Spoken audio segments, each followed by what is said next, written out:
Our second speaker out of the gate. Tim Hamons is a visual facilitator. Speaker, trainer, he helps teams and individuals tell stories and figure things out with a marker in their hands. Over the past 7 years, he's drawn visual maps and models for over 1,000 business meetings, supporting groups to navigate change, solve problems, and sell their ideas. As a speaker, he uses live sketching in his presentations to frame key messages and build interactive storytelling. He's on a quest to help people conquer their fears of picking up a pen and using drawing to create simple pictures of what is possible. An American citizen, Tim has lived and worked in Singapore since 1991. Together with his wife Irene, they set up Art of Awakening in 2011, bringing creativity and positive change into meeting rooms and classrooms using visual tools. They regularly deliver workshops on visual facilitation and storytelling throughout Asia. Today, Tim will share 3 ways to use drawing to simplify complexity and clarify our thinking, and in the process, help you discover that every drawer and drawing is a gift. Please welcome Tim Hamons. Tim. Hey. Yeah. Thank you, buddy.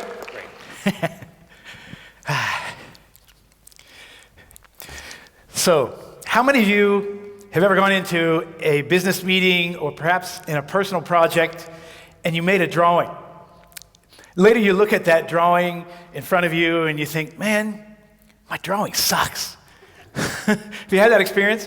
And then next time there's a creative project that requires some creative problem solving, perhaps with a pen in your hand, you put that thing down and you say, nah, I'm not going to do that. It's too painful, it's too difficult. And I hold that story up that I can't draw like it's some kind of a protective mantra to defer the criticism and the judgment of others around me.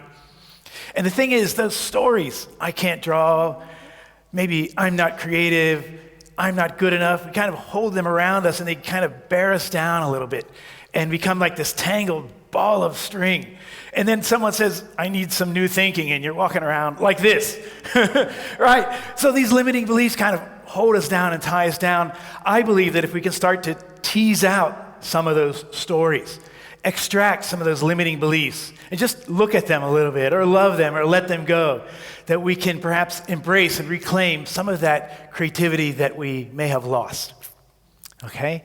So I'm with my young 3-year-old son, Zelik, and we put these big sheets of paper on the floor, and we're drawing, and I get down on the floor with him, and we're drawing maps, and roads, and train tracks, and trucks, and he brings in his dinosaurs and his trains, and he's drawing all over the paper, and drawing on the paper, and pretty soon it goes off the paper and onto the floor, and then off the floor onto his leg, and then up to my leg, and I'm laughing, and we're having fun, and then I notice out of the corner of my wife, Irene, and at that moment, I'm present to 2 thoughts. Number 1, is it the right kind of marker? One that will easily clean out of clothes.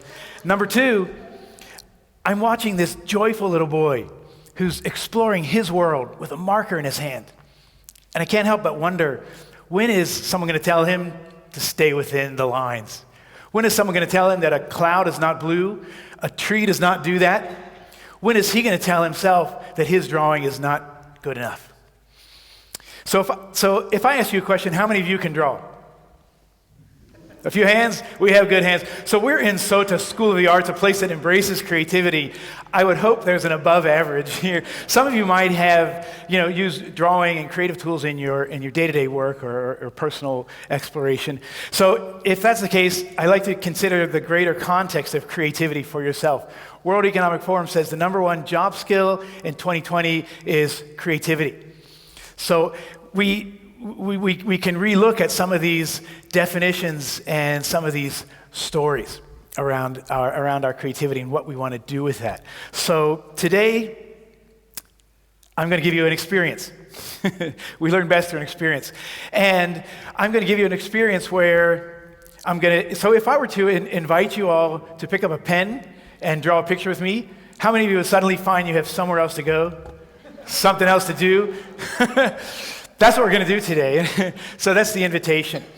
So I'm going to give you an invitation to draw along with me.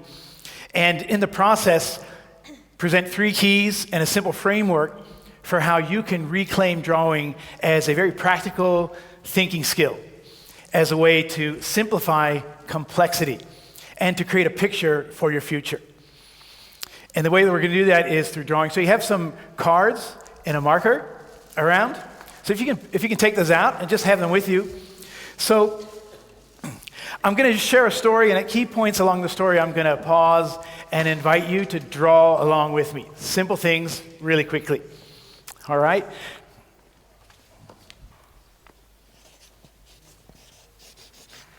So the year is 2010, and I'm doing different kind of training, creative thinking training. I'm doing a training called Think Out of the Box, Reframe Your Thinking. These are all these great, creative thinking workshops. And then other people would come and approach me and say, hey, Tim, you're a trainer doing these creative things. Can you also teach my class on communication skills? I said, sure, why not? Can you teach my class on presentation skills? I said, sure, why not? Customer service? Okay, sure, why not? So I'm doing all these different things, saying, sure, why not? Kind of going around in circles. Have you ever felt like that?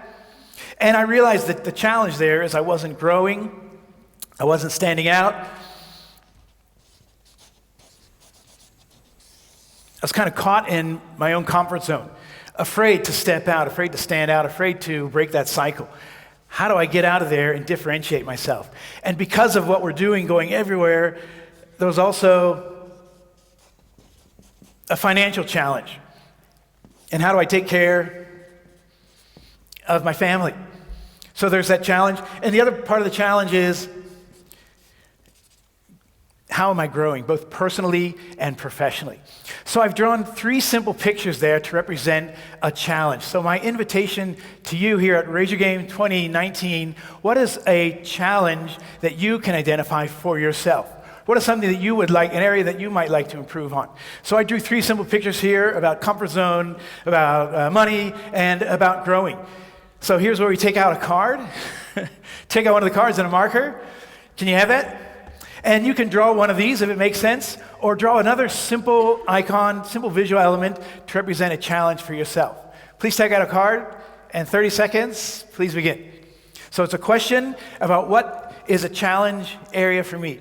Something that I experience now that I would like to improve, something that is around the area of personal or relationship or work or community or financial or career. Is everyone drawing something? Very good, thank you. So we're drawing quickly to bypass that brain's judgmental capacity, that thing that says it's not good enough. So 10 more seconds. And 5, 4, 3, 2, 1. Bing! Okay, so can you please take that drawing and hold it up? Just hold it up over your head. And I invite you just to look around at the people nearby you. Look at someone either side, maybe front, behind. Have a look. Very good. Okay, so what are you doing now? What's happening? How many of you are comparing this tree that I drew with the tree that the person nearby me drew? Who's comparing? So the number one reason why most adults don't draw, that reason I don't draw, is because of this. We compare. I compare this simple drawing that I made with something that is a professional who has a KPI to make really good looking drawings and publish them, such as an architect, a designer. So if you're comparing, don't do that. Stop doing that. My joyful son who's drawing, when he's drawing, there is no drawing. Drawing is not a thing. It is not a product. It is just a process of discovering his world. The drawing is an extension of who he is. There's joy. He's singing in that. How many of you have kids? Or you have kids in your life? Watch them draw and sit down with them. How many of you used to be a kid? Great. So it's my belief that we still have that same curiosity, that joy inside of us. In fact, I think everybody can draw. It's not a matter of talent and skill. It's a matter of our thinking and our belief. So the key number one is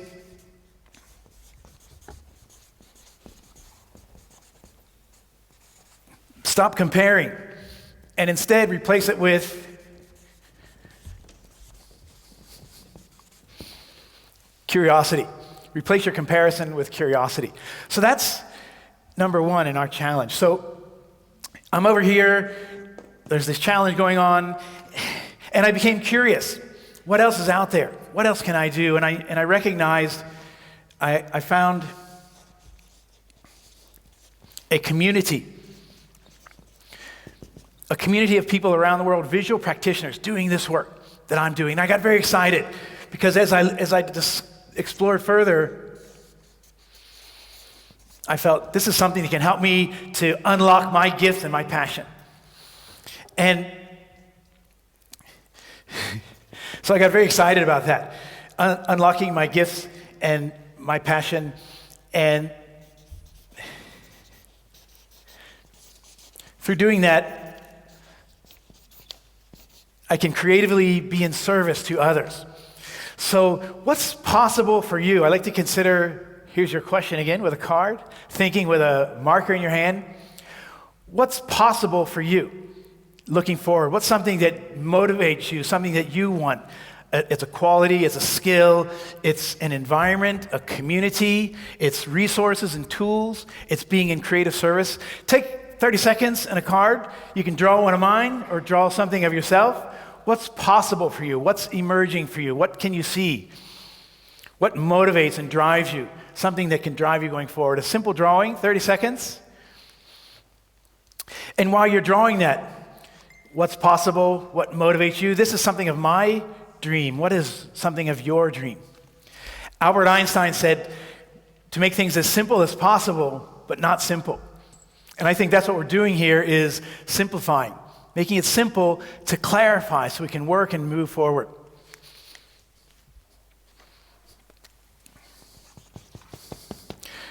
Ten more seconds. 5, 4, 3, 2, 1. Very good. Please hold it up and just have a look around. Have a look around. Very good. Okay. Thank you. So in my research and in my curiosity, I discovered that this community was having a meeting. The community called IFVP, International Forum of Visual Practitioners. They're having a conference in Hawaii. I said to my wife, we've got to go. We've got to go. That's the community. That's the work that I wanted. It's harnessing all these gifts. So we've got to go. And it was happening in about 6 months, but there was a challenge. I looked over here in the bank account, and I sat down and I worked it out. What's it going to cost us, both of us, to go to the conference, tickets, accommodation, flight, and so on? Wrote down that number, and then I looked over here, all these trainings that we're doing, spinning our wheels, not creating the money and the value. How many of these programs are we going to have to do and sell to enable us to go? So I wrote that down as a target. And then I did something else.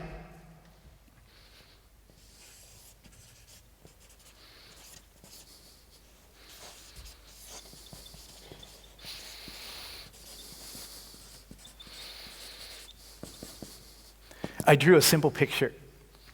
Not very much different than some of the simple pictures that we've been looking at here. And I noticed something. That picture energized me. That picture got me excited. That picture got me thinking about what's possible. When I visualize, I emotionalize. That helps me to also internalize. And I put that picture on my table and I looked at it every day. So if I fast forward now, 2 years into the future, we get a request from a Chinese company with this odd-sounding name to come and visualize and work with them, working on their strategy and leadership scenarios. So we're at the 2-day training, and our team's working there, and at the end of the 2-day event, the leader comes up to address and give his closing remarks to his young team. And here's this odd, curious-looking, smallish, meek Chinese man comes up and he says to his team, in his closing remarks, he turns to us and he says, I want you to be more like them. They are a gift to us. They're helping us to map out and see our future. And I kicked myself today that I didn't take a video of that man, because the company is Alibaba and the man is Jack Ma. So he says every drawing is a gift. So, thank you. So from there, I realized that the work we're doing, it's all a gift for stories, for finding the future, for clarifying ideas. So I had my little target here, my little picture I drew. In the end, we went to that conference. We met some great people, great learning, great connection that I have friendships with them today, and it's impacted our career. We changed our focus of our career. So I want to acknowledge, first of all, you have two pictures that you've drawn. And when you put two pictures here side by side, maybe something like this, and I'm just going to call this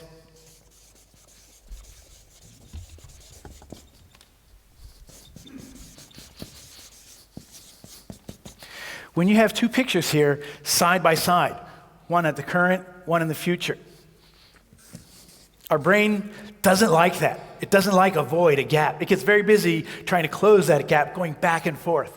Our brain is a meaning-making machine. When I go to a movie with my wife, she gets very good at predicting what's going to happen to the lead characters at the end of that. Maybe as a kid, you sat back on a nice grassy field looking up at the clouds, and you see animals and faces. That's our brain's love of finding patterns. We love finding patterns. So if you're doing a training, maybe some heavy content, you might want to consider using something like this. We're very engaged by something that is emerging and iterative than something that is finished, like a slide deck, for example. So in here, we are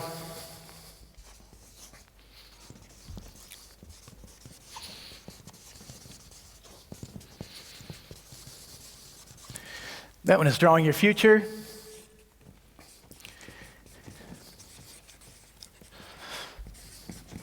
And number 3, I invite you to what I call explore the space between. You're putting the space between two possibilities. When we do meditation, it's exploring the space between breaths, between thoughts. Perhaps there's some insight there. Perhaps there's something that emerges that we haven't thought of, a new form or possibility. When we work with senior leaders, we get them to talk about the current state of their customer or their employees. And then what's the future state that they see, the vision.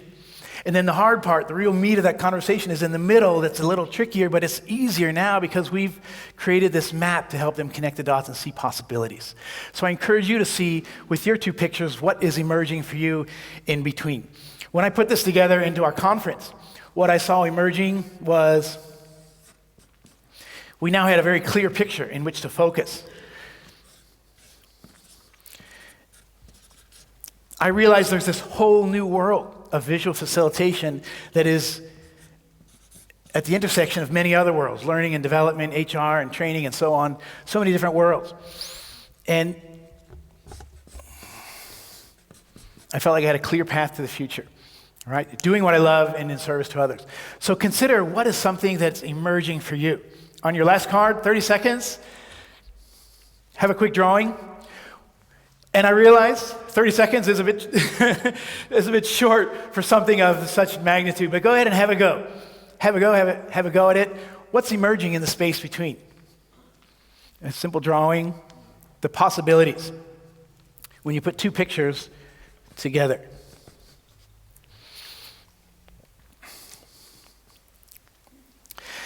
Great.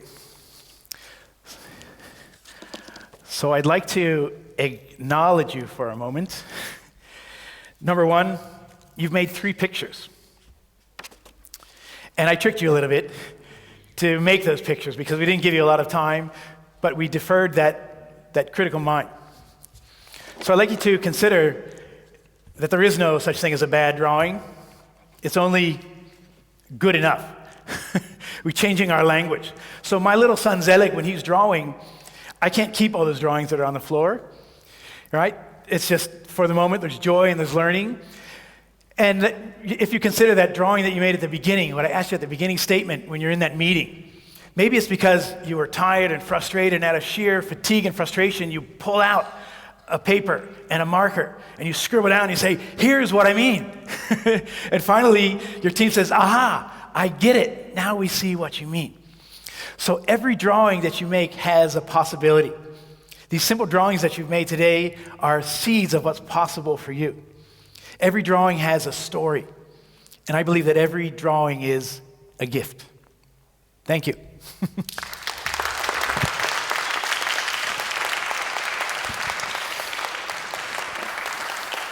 Every drawing is a gift, and Tim Hamons is a real gift of drawing. So let's give him a little more appreciation for that.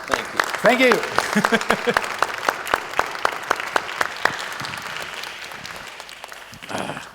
You know, I'm amazed when he was talking about the drawing and saying, you know, you don't compare. Don't compare. And I love that. When I was taking drawing class in university from Leonardo Lazansky, one of the top artists in the U.S., and he looked at me drawing and he says, "Are you going to be an art major?" I said, "Well, no." He said, "Good." But he's talking about career here, not just your passions and what you feel like doing. So I appreciated his honesty.